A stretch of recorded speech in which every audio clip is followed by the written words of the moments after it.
Ravana came to the Sansapa tree and knelt and bowed his head at Sita's feet. He rose and smiled. My dear, I am helpless in the bonds of love. Don't be shy. How does it become you to lie on the bare ground when you can be mistress of my kingdom? Sita put a grass blade between herself and Ravana. For your own death you touched me, she said. If you are really strong, follow Dharma and take me back. Forget Rama. Look at this wealth around you. Open your eyes, it will all be yours. Sita said, Are you mad to tempt me with wealth, when all the treasures of earth belong to my one Lord? I am his alone. Ravana gave her a terrible look. He roared and shook his heads and hands. He seemed to be having a fit. And up in his tree, Hanuman nearly jumped out of his skin. But Queen Mandodari came and took Ravana's arm and said, My love, pass her by and come with me. Sita's thin destiny will not let her enjoy your grand company. And Mandodari, full of love, led Ravana back to their bedroom, leaving Sita alone with her guards. The Rakshasas told Sita, Our unconquerable king has fallen in love with you. Why cling to Rama, who lives with animals? Their eyes could see no more there than a prisoner unarmed, alone and powerless. Sita looked at them. Shut your mouths and don't menace me. What? They cried.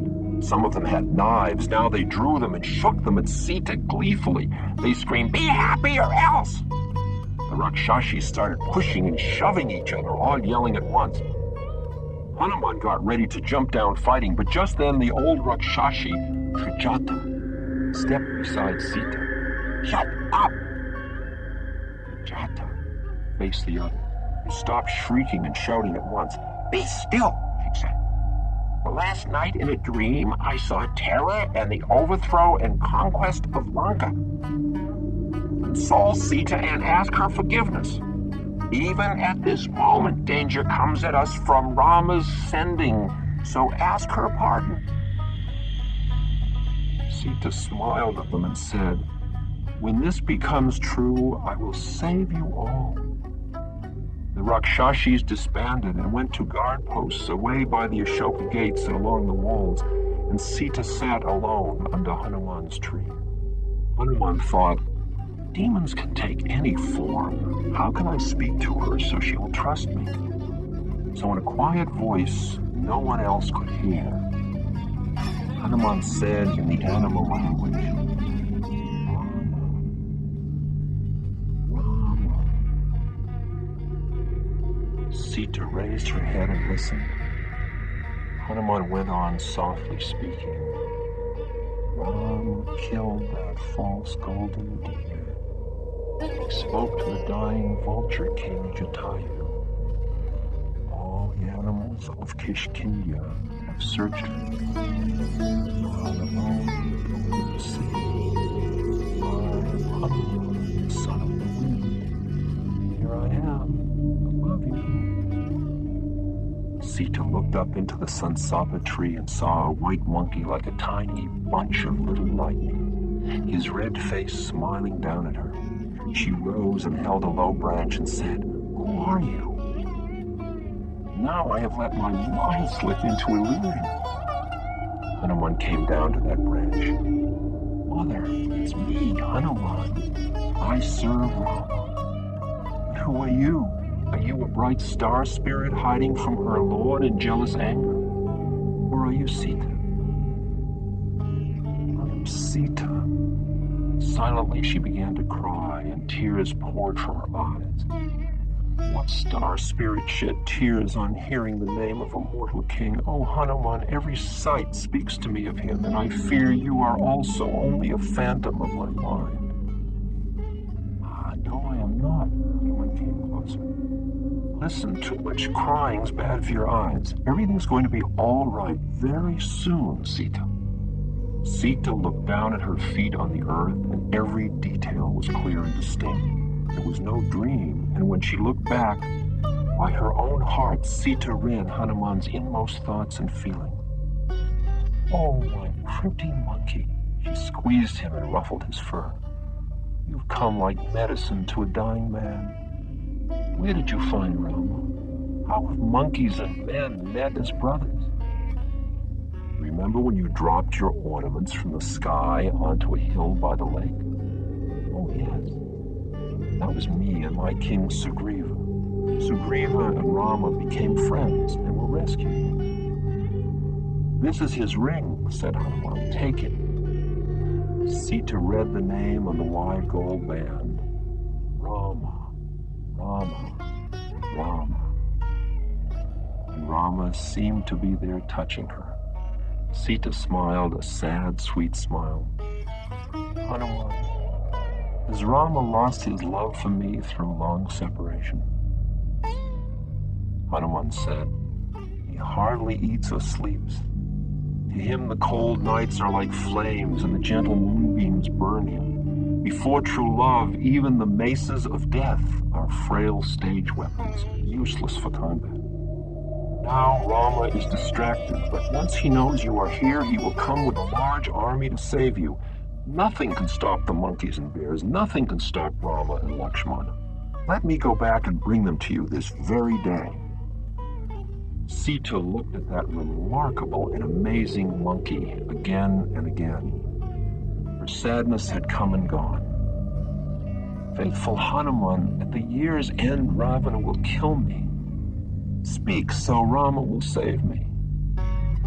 "Farewell, it won't be long."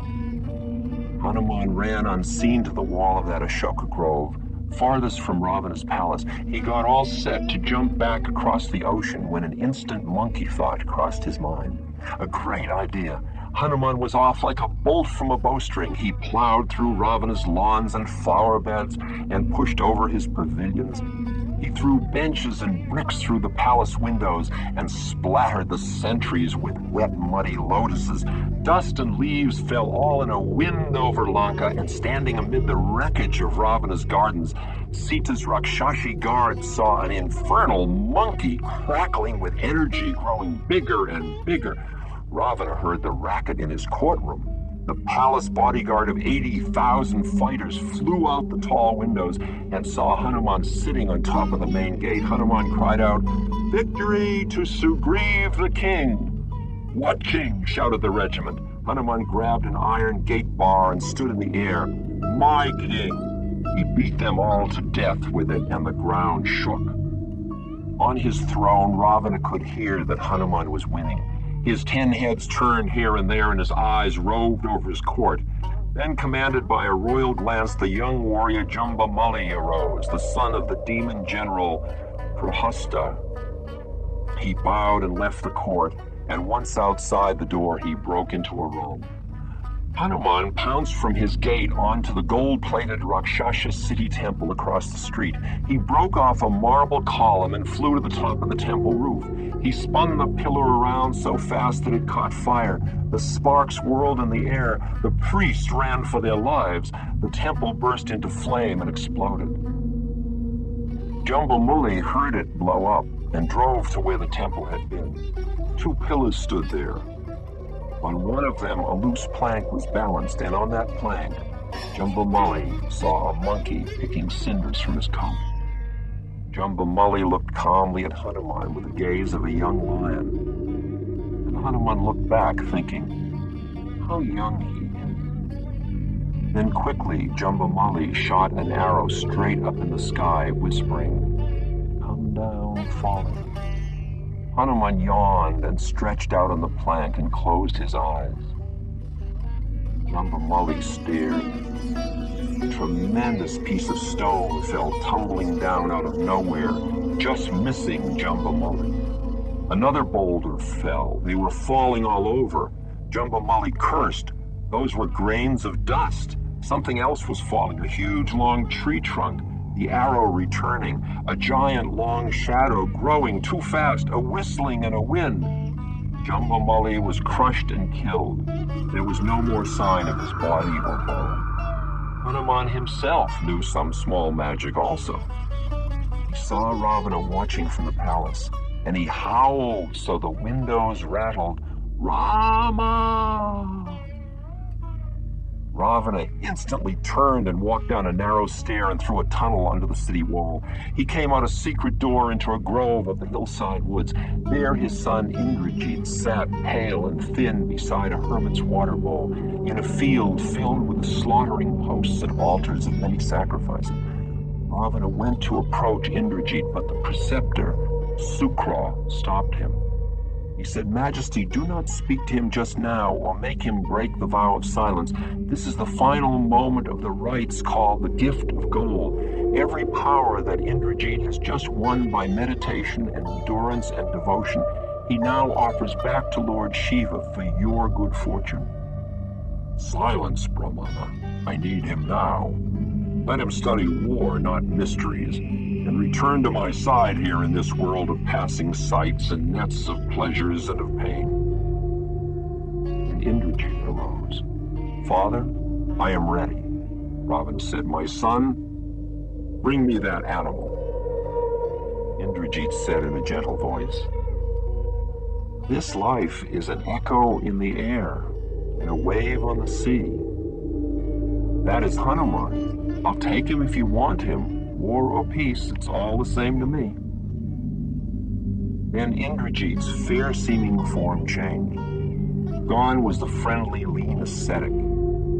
There was Indrajit, the raven-haired warrior, dressed in blue and yellow silk, his skin dark red like spilled blood.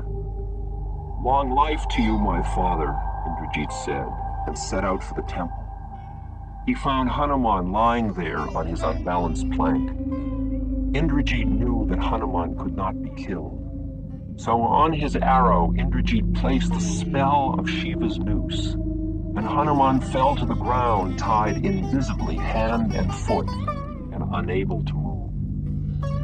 But before Indrajit could reach him or speak, other Rakshasas ran from hiding, and in the blink of an eye they had tightly locked Hanuman in chains. Indrajit bit his lip and sighed, for the binding force of Shiva's noose will never hold nor return when there is any other bond laid over it. Boundless ignorance again takes command, thought Indrajit. I bow to Shiva, who places us all in true danger now. And Indrajit went back to his grove of meditation without speaking a single word.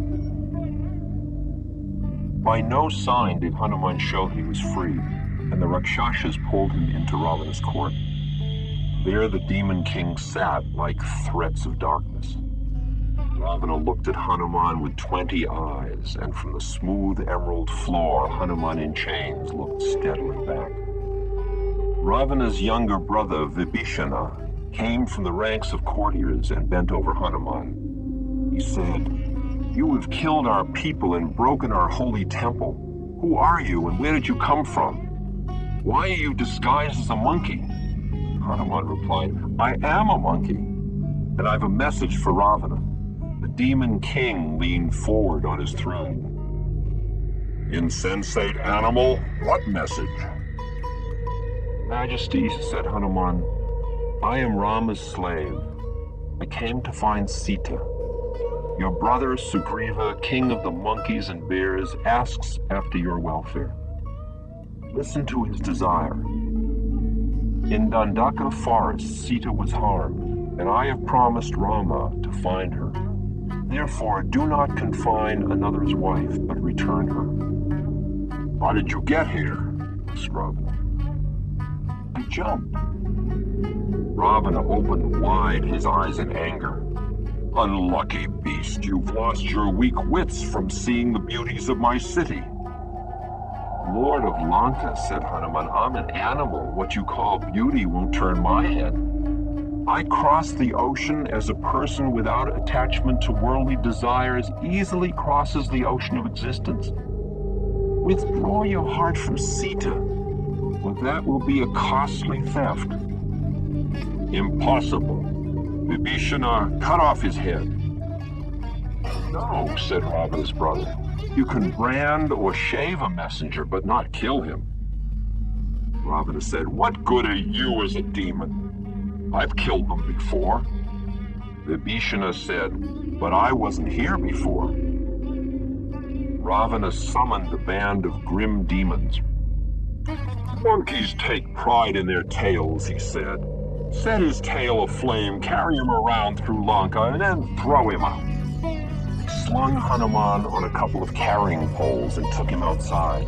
They started to wrap his tail in oily rags. They wrapped and wrapped, but it seemed the whole length of Hanuman's tail wouldn't be covered by all the cloth in Lanka. So the demons just bundled up the end of his white tail. They set the rags afire, lifted the poles to their shoulders, and carried him around the streets yelling, "Look what happens if..." In the Ashoka Grove, Trijata told Sita what was happening. Sita went to a little shed where the guards kept a tiny flame always burning. She looked into the little flame and said, "If I've kept faith, be cool to Hanuman." So fire let the wind be cool right next to his son's tail, and Hanuman felt no heat, though flames burnt the oil in the rags. Hanuman thought, "I've seen their incredible king, why stay in chains?" He broke loose, lashed out with his fiery tail, and sprang into the sky like a lightning streak. Hanuman flew, setting fire to rows of mansions and houses with his burning tail. Flames devoured Lanka like a cremation yard. Smoke blocked her roads, and vultures settled on her golden walls. The demons cried alarms and jumped into their lakes and ponds. Fire brigades tore past, and thin rivers of hot iron and molten bronze ran down the streets like quicksilver. Then Indrajit, forever wearing different forms, heard the wails of woe and saw the fire. The prince of Lanka put water in a bowl.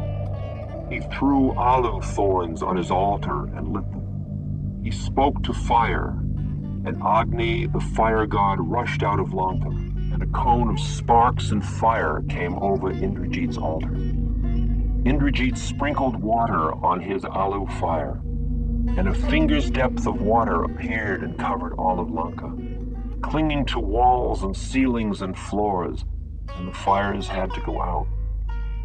Hanuman, sitting above the city, quenched his tail in a mountain spring and thought, "What have I done? I've burned Sita." Any kind of evil can be easily done in thoughtless anger. Back he jumped into Lanka and headed for the Ashoka Grove. Nothing was burned there. Sita was safe by the Sinsapa tree. How could fire have burned Sita? It is she who can burn fire if she will. An amiable woman smiled and said, "Oh, son of the wind, have you returned for your honors and decorations? We praise your wit and wisdom, your brave courage and fine knowledge of politics." Hanuman knelt before her and touched his palms together. "My mother, a fool's excuses are worse than his crimes.